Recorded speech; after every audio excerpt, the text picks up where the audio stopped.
Hello, guys. So, if you see yesterday, India received a surprising economic jolt as the GDP growth for quarter two dropped to 5.4%, marking it a multi-quarter low.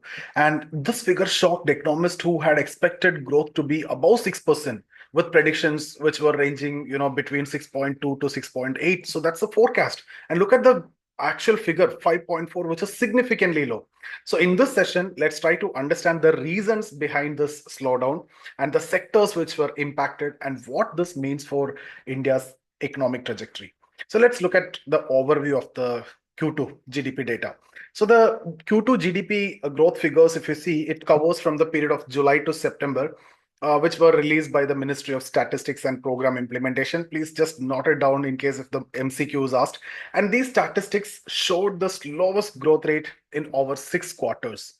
So if you see quarter three of financial year 22-23, that recorded a growth rate of 4.3%, while quarter three of 23-24 peaked at 8.6%, which is the double.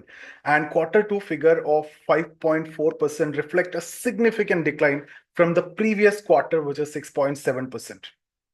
Okay, so this drop has led experts to revise their, annual GDP growth estimates, with some predicting, the yearly rate may fall below 6.5% against earlier expectations of 6.8% or more. Now let's look at the key sectors driving the decline. One of the biggest contributor to this slowdown was the mining sector, which saw a negative growth rate of minus 0.1% compared to 7.2% growth in quarter one. And other affected sectors include manufacturing have been affected, electricity, gas, and water supply. That's again got affected. Exports of goods and services. If you see manufacturing, the growth plummeted from 7% in quarter one to 2.2% in quarter two. Electricity, gas, and water supply declined from 10.4% in quarter one to 3.3% in quarter two. And exports of goods and services slowed to around 2.8% from 8.7% in the previous quarter due to the global tensions and the trade disruptions. So these declines basically underscore the challenges India face in sustaining its growth momentum despite this global conflicts and uncertainties. Let's look at the demand supply side analysis. So if you see from the supply side perspective, the decline is evident in critical sectors like mining, manufacturing, and exports. On the demand side, you can use the formula that we have already discussed to calculate the GDP: C plus consumption, C plus I plus G plus NX, right? So net export. So if you are using that formula, you can see the private consumption, while still contributing significantly, growth has slowed down. If you look at the investment part, I'm talking about the gross fixed capital formation, that dropped from 7.5% in quarter one to 5.4%. Net export, if you look at, there is a sharp decline due to the reduced global demand and trade tensions and global conflicts and issues. So together, if you see, these factors contributed to the weaker than expected GDP growth. Now, what are the positive highlights? So not all sectors painted a wrong way or bleak picture or showing a bad picture. Some areas have shown resilience. Agriculture grew by 3.5%, up from 2% in the quarter one, and that is proving to be a stabilizing factor for the economy. Service sector, it maintained a robust growth rate of 7.1%. That's highlighting strong performance in the areas like IT and financial services. Export is also very good. Government spending, if you look at, rebounded to a positive growth rate of around 4.4% compared to a negative 0.2% in quarter one. So these sectors actually provide hope for recovery in the upcoming quarters. Now, what are the challenges and opportunities? See, to achieve an annual growth rate of at least 6.5%, India must deliver a GDP growth rate of over 7% in the next 2 quarters now. So factors which are influencing this include, government spending, food inflation, which is very important, and global trade condition.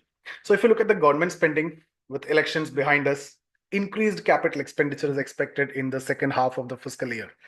Again, if you look at food inflation, moderation in food inflation could boost purchasing power and stimulate private consumption. That will be a good sign if there is a moderate food inflation.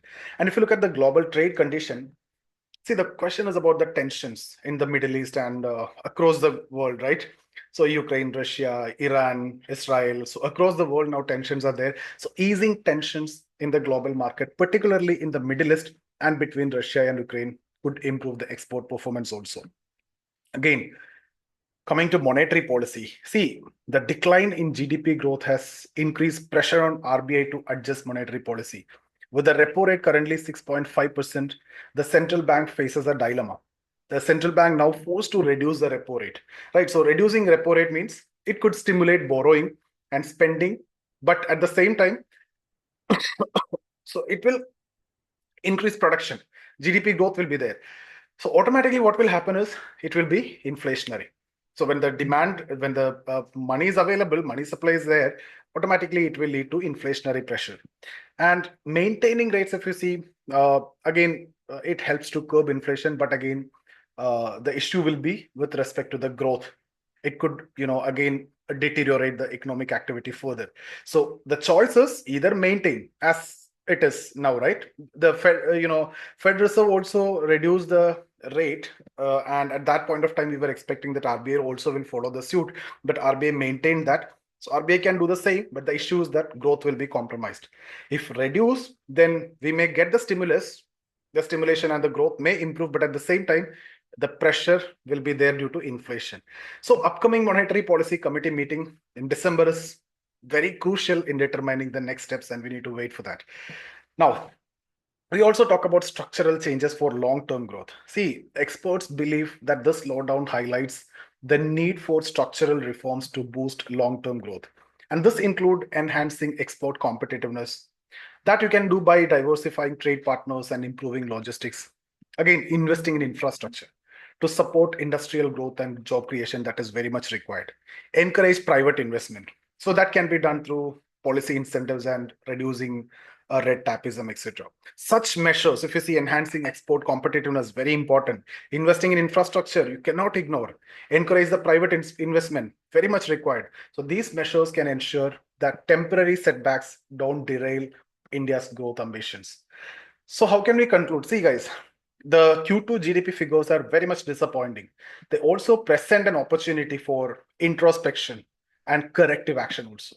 So with this strategic intervention, we can regain its growth trajectory and address the challenges that lie ahead.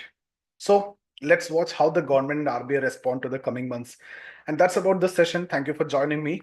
I hope this analysis provides some valuable insights into the state of our, economy. So what are your thoughts? Comment below. I see you in the next video.